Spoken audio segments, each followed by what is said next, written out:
అందరికీ నమస్కారం. నేను మీ గంటి ఉష. నా మిత్రులకి, శ్రేయోభిలాషులకి, సబ్స్క్రైబర్స్కి అందరికీ కూడా నా శుభాభినందనలు, కృతజ్ఞతలు. సరే, రెగ్యులర్గా నా దగ్గరికి కొంతమంది క్లయింట్స్ వస్తూ ఉంటారు కదా, కాస్త కౌన్సిలింగ్ కోసం వస్తూ ఉంటారు, అలాగే లీగల్ అడ్వైస్ కోసం కూడా వస్తూ ఉంటారు.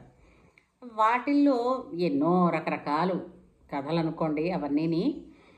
అయితే ప్రతిదానికి వెనకాతల పెద్దగా కారణం ఏమన్నా ఉంటుందా, వీళ్ళు ఇంత బాధపడిపోతున్నారు అని చూస్తే నిజానికి ఆవగింజంతే. కానీ వాళ్ళు ఊహించుకోవడంలోనే కొంచెం చాలా పెద్దదైపోతుంది. సరే, అవన్నీ పక్కన పెడదాం. కానీ నాకు ఆశ్చర్యకరమైన విషయం ఏమిటనిపించిందంటే, సానుభూతి, ఇష్టం, ఓదార్పు, ప్రేమ, ఇవన్నీ ఈ పదాలన్నీ కూడా భ్రష్టు పట్టిపోయాయి. వీటి ఎండ్ రిజల్ట్ ఏమిటి అని అంటే పరమ నికృష్టమైన పనులు చేయడమే వీటి తాలూకు ఎండ్ రిజల్ట్, ప్రయోజనం. ఎలా అంటారేమో, నా దగ్గరికి రీసెంట్గా ఒక క్లయింట్ వచ్చింది. వాళ్ళు దాదాపు ఒక 6 సంవత్సరాలు అయింది వాళ్ళకి మ్యారేజ్ అయ్యి, పిల్లలు లేరు. సరే, డాక్టర్ దగ్గరికి వెళ్ళి సహజంగా ఆడపిల్ల తరపున వాళ్ళకి కొంచెం ఉంటుంది కదా, పిల్లనికి తన కూతురు ఏమన్నా గొడ్రాలు అంటారేమో అని అనుకుని డాక్టర్ల దగ్గరికి తీసుకుని వెళ్ళడం, చూపించడాలు, కౌన్సిలింగ్లు, అలా వాళ్ళు చూపించుకుంటే డాక్టర్లు ఏం చెప్పారంటే, కొంచెం టైం పడుతుంది కానీ ఇద్దరికి ఏ లోపాలు లేవని చెప్పారు. సరే, బాగానే ఉంది. కానీ కొంతవరకు పిల్లలు లేకపోవడం అని అన్నది అదేదో కొంచెం చిన్నతనం అనిపిస్తూ ఉంటుంది మగవాళ్ళకి. కాస్త ఈ సూటిపోటు మాట్లాడుతూ ఉంటారు ఆడవాళ్ళని. ఇది సహజమే, అది ప్రతి చోట చూస్తున్నదే. సరే, అయితేను ఒక రోజున వాళ్ళు ఎంతో అనురాగంగా ఆప్యాయంగానే ఉండేవారు. ఎప్పుడు ఆఫీస్కి అంటే లంచ్ టైంకి వచ్చేవాడు. సరే, ఒక 2-3 రోజుల నుంచి ఆయన లంచ్ టైంకి రావటం లేదు అని అనుకుని ఈమె ఆఫీస్కి లంచ్ పట్టుకుని వెళ్ళింది, అదేదో సినిమాలో లాగా. ఈవిడ లంచ్ పట్టుకుని వెళ్ళేసరికల్లా ఆయనేమో ఈవిడ ఉంటుండగానే ఆయన ఇంకొక ఆమెతో కూర్చుని కాస్త సరదా అంటే తెలిసిపోతుంది, ఆ ఇంటిమసీ తెలిసిపోతుంది కదండి ఎవరికైనా. కొలీగ్తో మాట్లాడిన తీరుకి, కొలీగ్ కన్నా కొంచెం ఎక్కువగా ఫ్రెండ్తో మాట్లాడిన తీరుకి, ఫ్రెండ్ కన్నా ఇంకొంచెం ఎక్కువ వాళ్ళు చెప్తూ ఉంటారు, కెమిస్ట్రీ తెలుస్తూ ఉంటుంది కదా. అలా వాళ్ళిద్దరూ మాట్లాడుకుంటూ ఉంటే ఈ పిల్లకి కొంచెం ఇబ్బంది అనిపించింది, బాధ కలిగింది.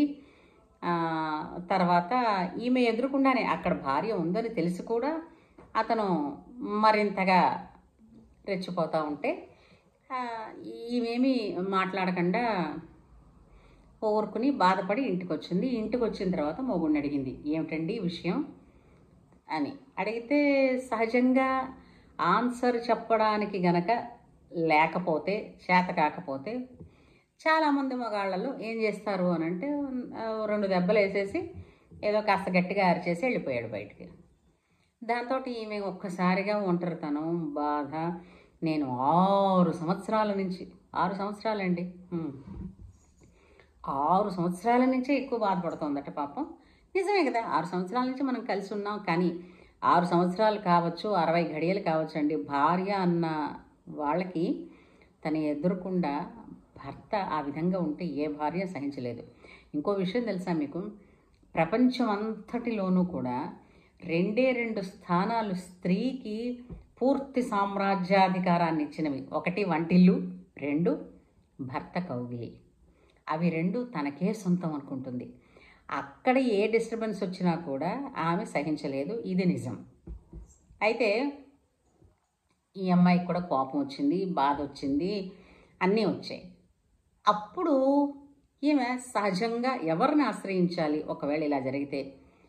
అయితే ముందు తన ఇంట్లో వాళ్ళకి చెప్పాలి, లేదా అత్తవారి ఇంట్లో వాళ్ళకి ఓ మాట చెప్పి, సరే వాళ్ళు నమ్మరు అని అనుకుంటే నమ్మడం కాదు, అక్కడ కూర్చుని ఫస్ట్ వాళ్ళిద్దరే, అలా కాదండి ఒకరోజు కాకపోతే 2 రోజులు అంటే ఫైట్ చేయడానికి కూడా దాన్ని ఎమోషన్తో వెళ్ళిపోయే ఫైట్ కాకుండా సాలోచన విధంగా ఫైట్ చేయగలగాలి. ఇక్కడ ఆ అమ్మాయి ఏం చేసింది, సరే అంటే అక్కడ ఒక చిన్న ఉడికిపిత్తనం అంటారు, అది వస్తుంది కదా. సో ఈ అమ్మాయి చదువుకునే రోజుల్లో ఈ అమ్మాయిని ప్రేమించినాడు పాపం. ఈ అమ్మాయి ఎవరిని ప్రేమించలేదు. ఈ అమ్మాయిని ప్రేమించి ఈ అమ్మాయి కోసం ఎదురు చూసి చేసినటువంటి ఒక అబ్బాయి ఉన్నాడు. ఎక్కడి నుంచి వెతుకుందో ఇప్పుడు ఎంతసేపు అండి మా ఇన్ఫర్మేషన్ దొరకడం, ఇదంతా ఇన్ఫర్మేషన్ ఎరా, ఎక్కడి నుంచి ఏదైనా వచ్చేస్తుంది వెంటనే నిమిషాల్లో. మళ్ళీ ఇప్పుడు వాడి నెంబర్ దొరికింది. వాడెవడికో ఫోన్ చేసి ఏడ్చింది, నాకు ఇంత కష్టం వచ్చింది అని. ఇందులో ఇంకో విషయం తమాషా, వాడికి పెళ్ళయిందండోయ్. ఈ ముందు ఈమెను ప్రేమించాను అన్న వాడికి పాపం పెళ్ళై సలక్షణంగా పెళ్ళాం పిల్లలు అందరూ ఉన్నారు, వాళ్ళు హాయిగానే ఉన్నాడు. ఈమె ఫోన్ చేసి మా ఆయన ఇలాగా అలాగా ఒక్కసారి అంటే అలా నీతో చెప్పుకోవాలనిపించి చేశాను అంది. అనేసరికి ఆ అబ్బాయి ఏమన్నాడు, అలా కాదు నువ్వు ఏడిస్తే నేను చూడలేను, అస్సలు చూడలేను, అంచేత మనం పర్సనల్గా కలిసి మాట్లాడుకుందాం అన్నాడు. బాగుందోయ్, పర్సనల్గా కలిసి మాట్లాడుకున్నారు. అయితే ఎక్కడికి వెళ్ళారమ్మా అని అడిగాను.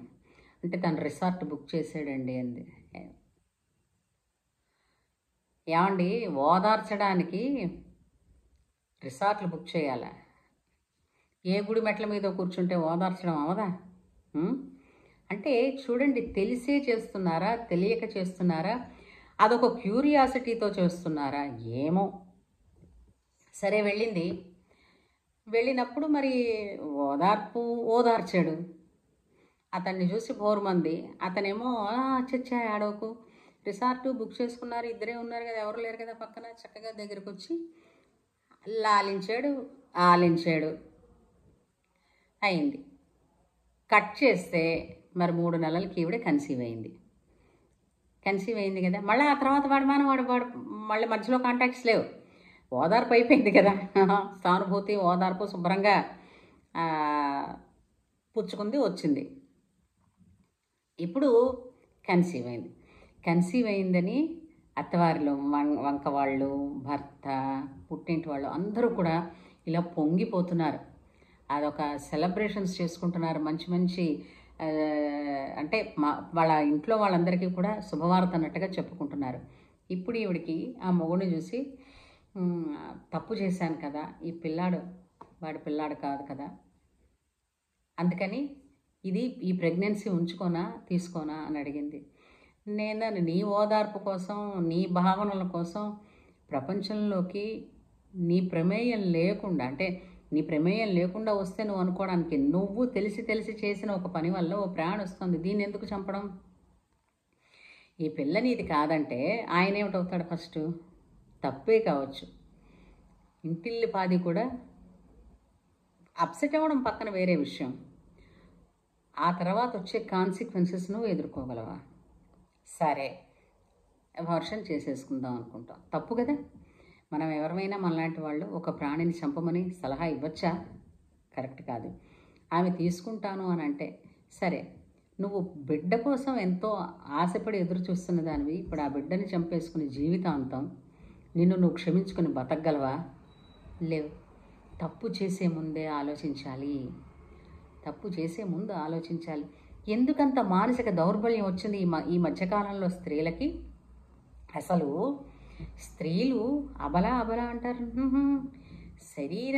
శారీరక పరంగా సున్నితత్వం కనిపించినప్పటికీ కూడా మనోధైర్యంలో మహాకాళులు స్త్రీలు. ఒక్కసారి మన మహిళామణుల గురించి మన చరిత్రలు ఏం చెప్తున్నాయో చదవండి, తెలుసుకోండి. ఈ ప్రయత్నం చేయకపోతేనే ఇలాంటి బేలతనాలు వచ్చి పడతా ఉంటాయి. అది అంచేత ఆ అమ్మాయికి సరే వేరే సలహా ఇచ్చాం, సలహా పట్టుకుని వెళ్ళిపోయింది. కానీ అది చూసిన తర్వాత నాకు అనిపించింది అనమాట, ఇష్టం, ప్రేమ, ఓదార్పు, తర్వాత సానుభూతి, ఈ వీటిని చండాలం చేసి పడేసి, వీటి అర్థం పూర్తిగా కలుషితం చేసి పడేసి, వీటి ముసుగులో చండాలమైనటువంటి పనులు చేస్తున్నారు. మీకు విషయం తెలుసా? స్త్రీ ఎక్కువగా ఓదార్పు కోరుకుంటుందంటారు. స్త్రీ అనగానే స్త్రీలోనే పూర్ణత్వం ఉంది, అమ్మతనం ఉంది, ఆడతనంలో అమ్మతనం ఉంది. అమ్మ అందరికీ అన్నీ ఇవ్వగలదండి. తనేదో ఎక్కడి నుంచో ఓదార్పు కోసం తెచ్చుకోవలసిన పని అయితే లేదు, తెలుసునా? ఇవి అందుకే మనకి అసలు వివాహం జరిగేటప్పుడు కూడా ఒక రూల్ పెట్టేవారు. సమవయస్కులైన స్త్రీ పురుషుల మధ్య మెచ్యూరిటీ పరంగా, అంటే పరిపక్వత, అంటే బుద్ధి వికాసం గురించి పోటీ పెడితే ఇద్దరు సమవయస్కులైనప్పటికీ కూడా స్త్రీ 5 సంవత్సరాలు ఎక్కువ ముందు ఉంటుందిట. ఏ విధంగా అంటారు దాన్ని? వాళ్ళ సూక్ష్మ దృష్టి, వాళ్ళ గ్రహింపు శక్తిని. అలాంటిది. అందుకని పెళ్లిలో ఇద్దరికి మధ్య మినిమం 5 సంవత్సరాల గ్యాప్ ఉంచండి అని చెప్పారు. అది పోయి 1 ఏడాది చాలు, 2 ఏళ్ళు చాలు, కొండొకచో వీళ్ళకన్నా పెద్దవాళ్ళు, ఇవన్నీ వీళ్ళు చేసుకుంటున్నారు. మరి ఇంకా దానికి మనం ఏం చెప్తాం చెప్పండి? ధర్మశాస్త్రం ఒకటి చెప్పింది. అది ఎందుకు చెప్పింది అని అంటే ముందు భవిష్యత్తు ఊహించే చెప్తుంది కదా. ఎన్నో రకాల లాభాలు ఉంటాయి కనీసం 5 సంవత్సరాల గ్యాప్ ఉంటే. అది వేరే విషయం. అందుచేత ఈ మనోధైర్యం అన్నది మనకి పుట్టుకతో వచ్చింది. మనమేమి అధైర్యవంతులం కాదు, అబలలం అంతకన్నా కాదు. కాకపోతే ఇది మిమ్మల్ని మీరు తెలుసుకోగలగాలి. అవి తెలుసుకోవాలంటే మన చరిత్రల్లో, ఇతిహాసాల్లో ఉన్నటువంటి మహిళామణులు, స్త్రీలు, మన రత్నాలు, మన దేశానికి వాళ్ళందరూ ఎవరు? దమయంతి, సుకన్య, అనసూయ, సావిత్రి, తర్వాత సాధ్వి, వీళ్ళు ఎంతమంది ఉన్నారండి? వీళ్ళ గురించి తెలుసుకున్నప్పుడు కదా మనకి మన వాళ్ళు ఎంతటి ధీశాలులో బుద్ధి ఉన్నవాళ్ళు అని మనకి అర్థమవుతుంది. కాబట్టి ఓదార్పు కోసం, సానుభూతి కోసం ప్రయత్నం చేయొచ్చు. ఎవరి దగ్గర నుంచి పొందాలనుకుంటున్నారన్నది మీరు ముఖ్యంగా ఒక్క క్షణం ఆలోచించండి. అది తల్లిదండ్రుల దగ్గర నుంచి అసలు పర్వాలేదు, భర్త దగ్గర నుంచి తప్పు కాదు, అత్తమామల నుంచి అంతకన్నా తప్పు కాదు. ఎక్స్పెక్టేషన్స్ అయితే మాత్రం ఎక్కువ ఉంచుకోకూడదు. మనం చేయవలసిన ధర్మం చేస్తే మనం ఒక ఖర్జూరం చెట్టు నాటామనుకోండి, విత్తనం వేసామనుకోండి, మొక్కేంటి వస్తుంది? పండేంటి వస్తుంది? ఖర్జూరమేగా. అందుచేత మనం ఏమీ ఇవ్వకుండా ఎక్స్పెక్టేషన్స్ కోసం వెళ్ళొద్దు. మనం ఇచ్చేది మన ధర్మాన్ని స్ఫూర్తితో, మనం ఎక్కడ ఏది చేస్తున్నామన్న సంగతి ఒక ఒంటి మీద స్పృహతో ఉండండి. ఎమోషనల్గా కొట్టుకెళ్ళిపోకండి. అమ్మాయిలు జాగ్రత్త.